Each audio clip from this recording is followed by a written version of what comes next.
Intensive and extensive property, intensive and extensive property. तो अब question आता है कि इंटेंसिव और एक्सटेंसिव प्रॉपर्टी क्या होता है। तो जो प्रॉपर्टी सब्सटेंस को डिवाइड करने से डिवाइड नहीं होता है वो होता है एक्सटेंसिव प्रॉपर्टी, मतलब इंटेंसिव प्रॉपर्टी। इंटेंसिव प्रॉपर्टी क्या है, जो प्रॉपर्टी सब्सटेंस को डिवाइड करने से डिवाइड नहीं होगा, या फिर वो प्रॉपर्टी जो सब्सटेंस के अमाउंट पे डिपेंड नहीं करता है, वो सब्सटेंस की अंदर की प्रॉपर्टी है। और जो प्रॉपर्टी सब्सटेंस को डिवाइड करने से डिवाइड हो जाएगा, या फिर जो प्रॉपर्टी सब्सटेंस के अमाउंट पे डिपेंड करेगा, वो क्या कहलाएगा आपके पास, एक्सटेंसिव प्रॉपर्टी। अब हम लोग एक एग्जांपल समझते हैं, बहुत अच्छा एग्जांपल, आपको सब समझ में आ जाएगा। जहां पे आप बैठ के मेरा लेक्चर सुन रहे हैं उस रूम को इमेजिन करो, और सपोज करते मैंने इस रूम को 2 पार्ट में डिवाइड कर दिया। तो डिवाइड करने के बाद मान लेते रूम का टेम्परेचर 300, तो डिवाइड करने के बाद दोनों साइड का टेम्परेचर क्या होगा, टेम्परेचर आधा तो होगा नहीं, दोनों साइड का टेम्परेचर फिर से क्या रहेगा, 300 और 300। मीन्स रूम को डिवाइड करने के बाद टेम्परेचर डिवाइड नहीं हो रहा है, तो टेम्परेचर कैसा होगा, इंटेंसिव प्रॉपर्टी। तो जो प्रॉपर्टी डिवाइड करने पे डिवाइड नहीं होता है वो होता है इंटेंसिव, मतलब ये प्रॉपर्टी अमाउंट पे डिपेंड नहीं करता है। दूसरा एग्जांपल समझते हैं। रूम को अगर मैंने 20 से डिवाइड किया तो दोनों साइड का जो प्रेशर होगा, प्रेशर वो कितना होगा, दोनों साइड का प्रेशर फिर से सेम आएगा, 1 atm और 1 atm। तो प्रेशर भी कैसा होगा, इंटेंसिव प्रॉपर्टी। ये ऐसा समझ लो, ये एक लोहे की रॉड है, मैंने इसको बीचों बीच से डिवाइड किया तो दोनों साइड का जो डेंसिटी होगा वो डिवाइड नहीं होगा, डेंसिटी तो सेम रहेगा। तो डेंसिटी क्या है, इंटेंसिव प्रॉपर्टी। तो जो प्रॉपर्टी डिवाइड नहीं हो रहा है वो है इंटेंसिव प्रॉपर्टी। एक्सटेंसिव प्रॉपर्टी समझते हैं। रूम को मैंने 20 से डिवाइड किया तो दोनों साइड का वॉल्यूम आधा हो गया, गैस का मास आधा हो गया, गैस के मोल आधे हो गए। तो जो प्रॉपर्टी डिवाइड हो जा रहा है वो है आपका एक्सटेंसिव प्रॉपर्टी, जो नहीं डिवाइड हो रहा है वो आपका इंटेंसिव प्रॉपर्टी। तो समझ में आ रहा होगा ये क्या होता है, ये होता है does not depend on amount of substance. ये सब्सटेंस के अमाउंट पर डिपेंड नहीं करता, और ये क्या करता है, depend on amount of substance. अब जेईई मेन और नीट के लिए आपसे यही क्वेश्चन आ सकता है कि आपको 4 एग्जांपल दे दिए जाए, पूछे which of the following is intensive property या which of the following is extensive property. ये जेईई मेन और नीट के लिए बहुत इंपॉर्टेंट क्वेश्चन है। तो अब देखते हैं कि कैसे क्या क्या हो सकता है, कैसे पता चलेगा हमें। तो हम लोग देखते हैं इसमें एग्जाम्पल। तो देखते हैं एग्जाम्पल्स ऑफ इंटेंसिव प्रॉपर्टी। तो उसके एग्जाम्पल क्या क्या होते हैं, टेम्परेचर, या उसका एग्जाम्पल होगा प्रेशर, या उसका एग्जाम्पल होगा डेंसिटी। जितने भी कंसंट्रेशन टर्म आपको पता है, जितने भी मोलैरिटी, मोल फ्रैक्शन, सारे के सारे क्या है, इंटेंसिव प्रॉपर्टी। तो इसके अंदर क्या आएगा, ऑल कंसंट्रेशन टर्म।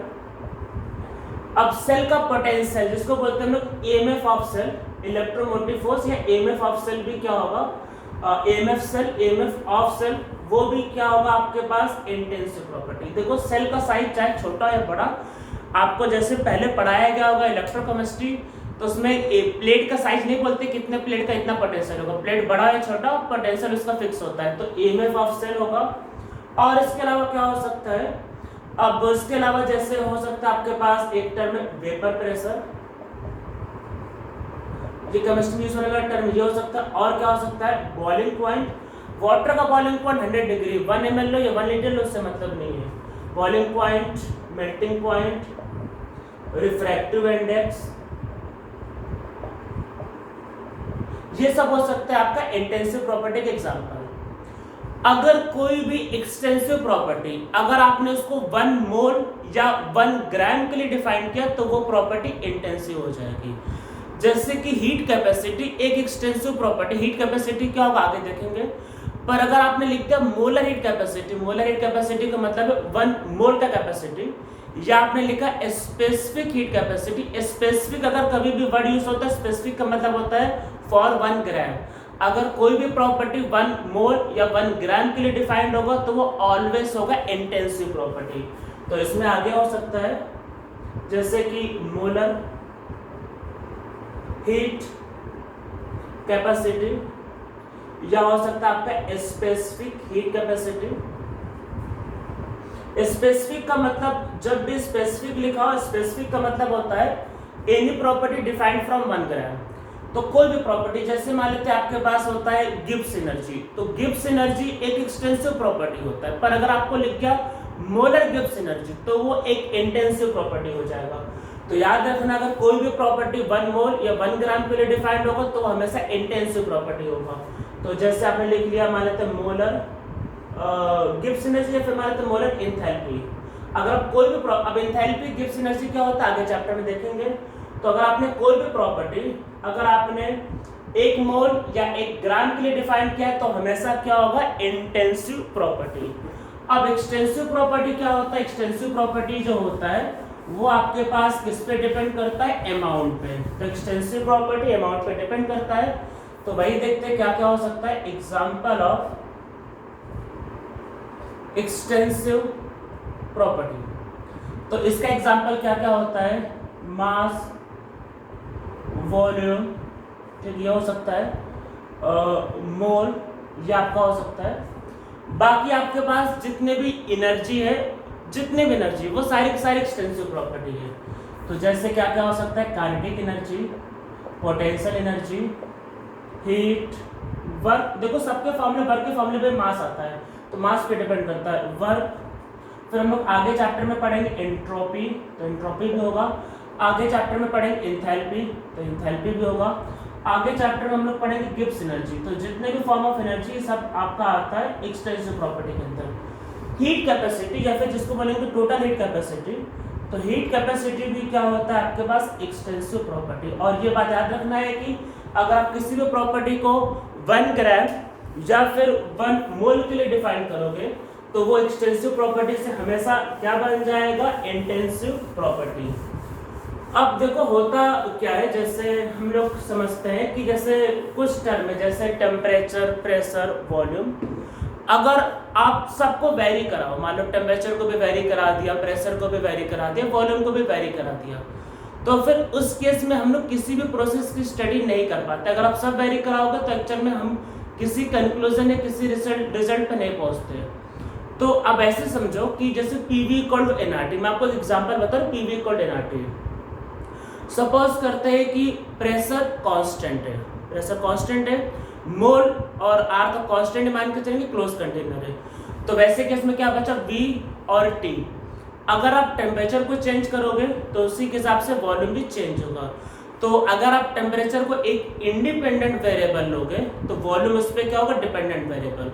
और अगर आप प्रेशर को भी चेंज कराओगे तो वैसे में स्टडी नहीं हो पाता। तो हम लोग थर्मो में क्या करते हैं, अगर आप सबको वेरी कराओगे तो स्टडी कर पाना पॉसिबल नहीं है।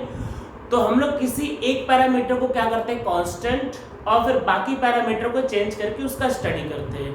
तो अब वही कांस्टेंट के बेसिस पे किसको क्या कांस्टेंट करेंगे, उसकी बेसिस पे हम लोग थर्मो में 4 टाइप के प्रोसेस का स्टडी करेंगे। तो कौन कौन सा प्रोसेस होगा इसमें। अब कांस्टेंट क्यों करते हैं, क्योंकि हमें कुछ कंक्लूजन या कोई रिजल्ट चाहिए। अगर आप सब वेरी कराओगे तो हम लोग किसी भी कंक्लूजन पे कभी नहीं पहुंच सकते। तो क्योंकि हमें कुछ कंक्लूजन चाहिए, कुछ रिजल्ट चाहिए, तो हम लोग किसी पैरामीटर को कांस्टेंट करते हैं, कुछ पैरामीटर को कांस्टेंट करेंगे और बाकी पैरामीटर का स्टडी करेंगे।